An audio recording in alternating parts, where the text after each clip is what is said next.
The combination of tariffs, institutional gold demand, tightening supply, and regulatory shifts is setting the stage for a structural gold market reset. Basel III is, for all intents and purposes, the catalyst, the deadline that forces people, whoever is short, whoever is naked short, if the regulations go into effect as planned, the implications can be profound. Someone is going to get caught on the wrong side of this trade. Someone may have already been caught on the wrong side of this trade and is being walked very slowly to the gallows to not upset people. Welcome to the Morning Markets and Metals with Vince Lanci, where each morning Vince brings you the financial and precious metals news to get you ready for your day. And now, here's Vince. Morning, everyone. I'm Vince Lanci. We're going to be doing a slightly different market rundown, recapping yesterday. Starting with the markets, the S&P 500 is 60.49, down 15. VIX is 16.02, up 22. Gold is 28.91, down 16 on the lows. Silver 31.52, down 48. Copper 4.56, down 10 cents. Looks like they found the metals. WTI 73.69, up 88. Natural gas 368, up 4, almost 5. Bitcoin 97,800, up 380. Palladium and platinum are both down 8 and change at 969 and 978 respectively. Gold, silver is very strong now, almost 92. Soybeans 1051, up 4. Corn 488, up 1.5. Wheat 597, up 6. Okay. There's the front page. Multiple stories on multiple topics, all related to precious metals and gold specifically. What we'd like to do today is we sent out a post yesterday, late in the day, called Addendum. The catalyst is Basel III. And we want to put a little more meat on that for you because it ties in with the reason for the moves. Where were we? Quickly. This is the short open interest chart.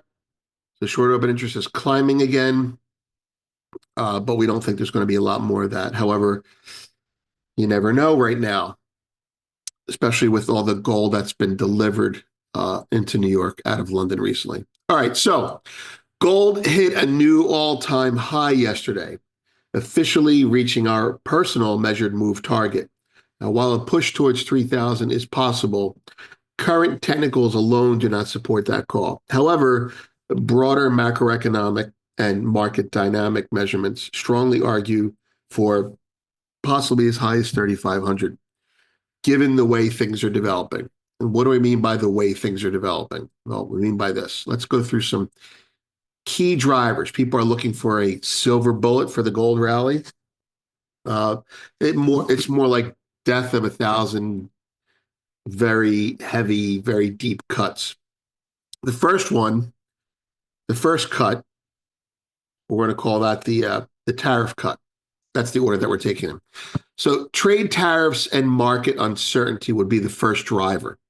Now, while gold has not yet been targeted by tariffs, the broader policy shift is bullish for gold as an alternative to the US dollar, which tariffs would make less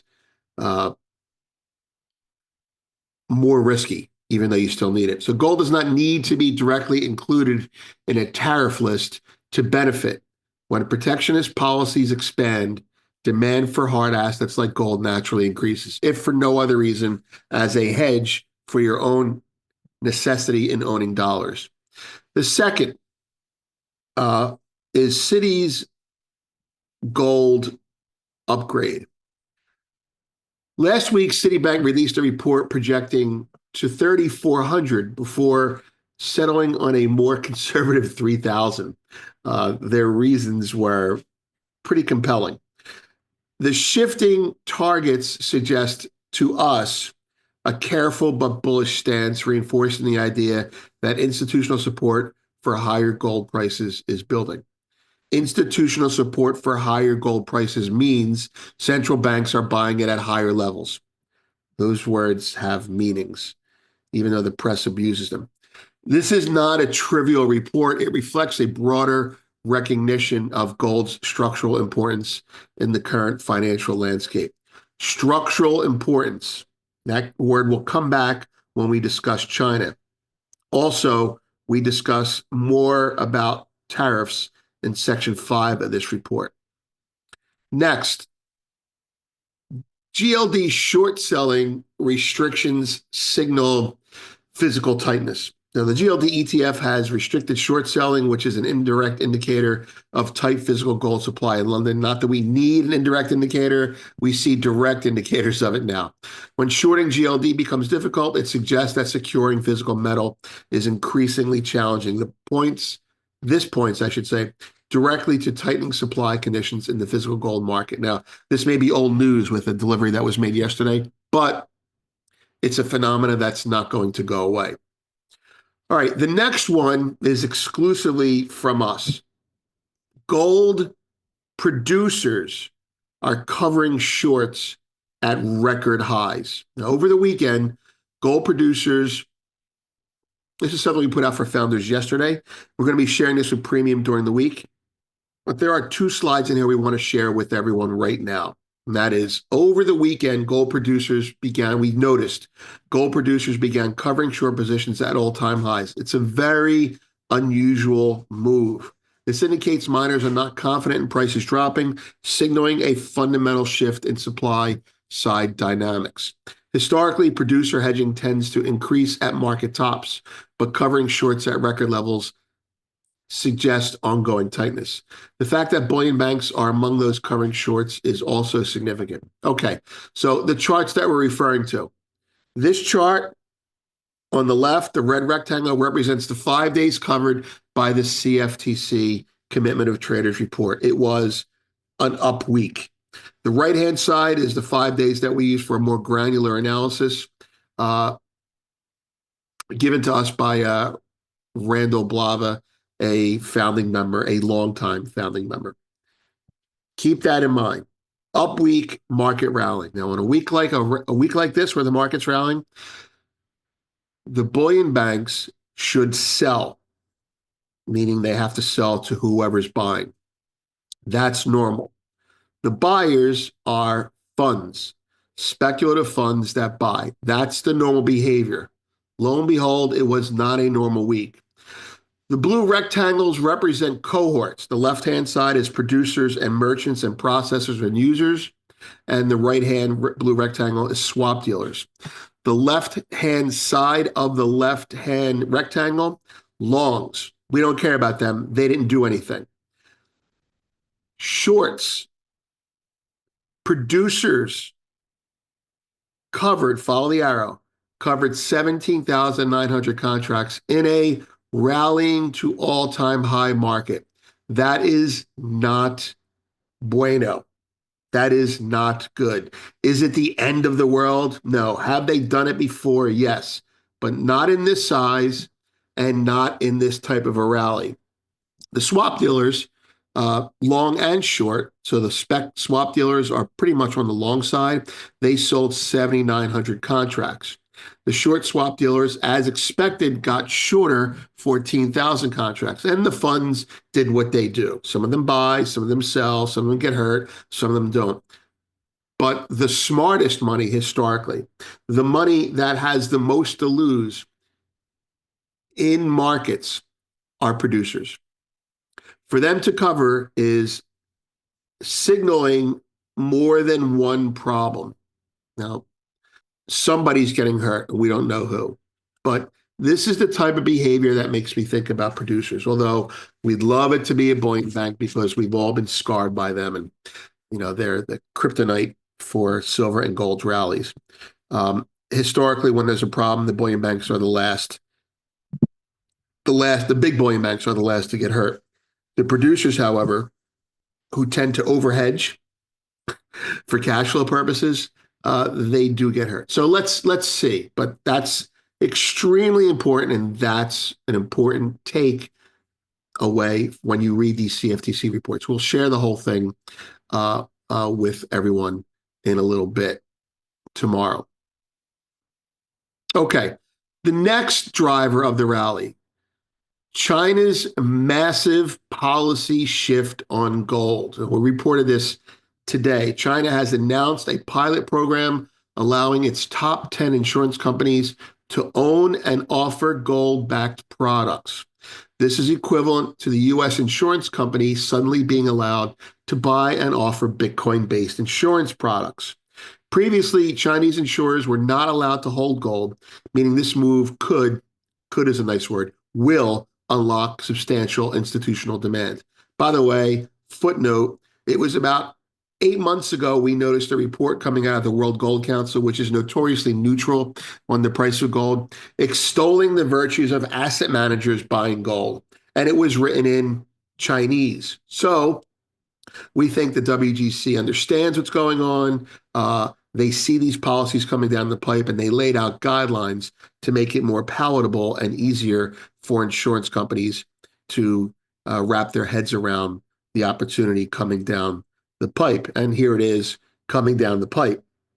Okay, gold could become a central component of Chinese life insurance and annuity products, mirroring how equity-linked insurance products function in the West. There is growing speculation that China is preparing to passively or actively back its currency with gold, making this move a major step towards legitimizing gold as a financial asset in domestic markets, and probably the BRICS markets as well. We just put this out, and we actually put in this story an analysis not discussed here. This is, once again, China taking an idea that we have, a good idea, and improving it by applying it to a safer asset. This is the 1980s for China. They're coming out of the box. All right, throw some charts up there and we'll wrap this up. Market implications. Shorting gold is becoming increasingly dangerous as more financial institutions position long in response to the developments that we just described. The rest of the week is a data-heavy week. CPI, PPI, and Powell's remarks are on the calendar. Normally, these events would trigger profit-taking dips in gold, but recent market behavior suggests that dips are being aggressively bought. So watch the behavior. Shorts are disappearing. At some point, that will be bearish, but shorts are disappearing, and there's still someone out there who's short. Bullion banks are covering. Now, they sold last week, but for the previous week before that, for the previous month before that, they were seen to be covering shorts. Producers are covering shorts. Funds are avoiding shorts. The absence of new short positions suggests a supply squeeze is underway because the demand is pretty inelastic right now. Speaking about London's physical gold shortage, London is running out of freely available gold. When 1 billion, analogously speaking, when 1 billion ounces are stored in London and 800 million ounces are already claimed, well, then 200 million ounces are all that's left. Bullion banks are no longer trading freely with each other in London. This is reportedly out of London on the credit side, signaling a breakdown in trust due to counterparty risk concerns. They trade paper gold with each other. It's backed by real gold, but they never really exercise it. So it's basically how they do swaps with each other. And kind of like when you had the energy counterparty risk in the 90s, kind of like when the banks stopped talking to each other in the great financial crisis, the bullion banks are, I'm not taking credit from this person. I'm not taking credit from that person. I'm not taking your paper gold. They have paper gold out there as well. The system is showing signs of a bank run and a derivative squeeze, forcing gold to flow into New York instead. Now, why is gold moving to New York? Well, we just went through a billion reasons for that. But the GLD vault restrictions indicate a fundamental supply shift. July 1st, look, there are a lot of reasons contributing to it, but the thing that makes the bullion industry move off its ass are deadlines that are not moving. The election is a deadline. When Basel III was implemented in Europe was a deadline that got kicked down the road for years. When the bullion banks, Citi and JP Morgan, were forced to disclose their bullion derivatives holdings on their balance sheet, that was a deadline. All these things were bullish for gold. Well, here's another deadline that's not being talked about enough yet. And again, a hat tip to Eric. We've discussed this concept before, but he reminded me of the deadline. July 1st is a key deadline. Basel III regulations will take full effect in the US, or so they say. These regulations change how banks treat gold as a reserve asset to put us on par with Europe, removing some of the paper leverage that has historically suppressed prices, accidentally or not. If the deadline holds, gold prices could accelerate sharply. If postponed, a pullback will occur, but the broader trend remains intact. Conclusion, for us, this is not a speculative rally, although it's got speculators in it. The combination of tariffs, institutional gold demand, tightening supply, and regulatory shifts is setting the stage for a structural gold market reset. Basel III is, for all intents and purposes, the catalyst, the deadline that forces people, whoever is short, whoever is naked short, if the regulations go into effect as planned, the implications can be profound. Someone is going to get caught on the wrong side of this trade. Someone may have already been caught on the wrong side of this trade and is being walked very slowly to the gallows to not upset people. And it won't be the central banks or the institutional buyers this time. There's the markets. Look, they found the gold. Their old floor broker would say to me when I was young, when the market rallied, gold rally, and we get all excited, silver rally, all excited, and then it would just come off, and I'd say, "What happened?" He goes, "Well, they found the gold." Well, literally, that phrase is true. They found the gold. So, will this be the end? No, it's not the end. It's the end of the beginning, or the end of the intermediate part of it. Who knows? But it's not the end. At the very least, you're going to have more trading opportunities in this. And when the China news dies down about their insurance industry, don't let it die down for yourself, okay? In 1980 or 82, the U.S. changed regulations to liberalize ownership of stocks. Ronald Reagan did that to transfer our power to a different type of economy, a financialized economy, and that made stocks. That was the beginning of the explosion of stocks, the go-go years, the old guys used to call it, right? Or older than me anyway. Well, the go-go years for gold are beginning in China right now. I mean, you're going to start seeing products with gold in it, like an annuity, variable life insurance, things like that. These are tried and true market structure inventions by the U.S. with safety and surety offered by China because they don't really want the bubbles that we kind of create. I'm Vince. Have a great day. Well, thanks for watching this morning's Markets and Metals with Vince Lanci. We sure appreciate you tuning in and starting your day with us here. Hope you enjoyed the show, and we'll see you again tomorrow. Please note that this video is not intended as legal licensed financial trading advice and is to be used for informational purposes only. Please contact your financial advisor before making any decisions, and thanks for watching.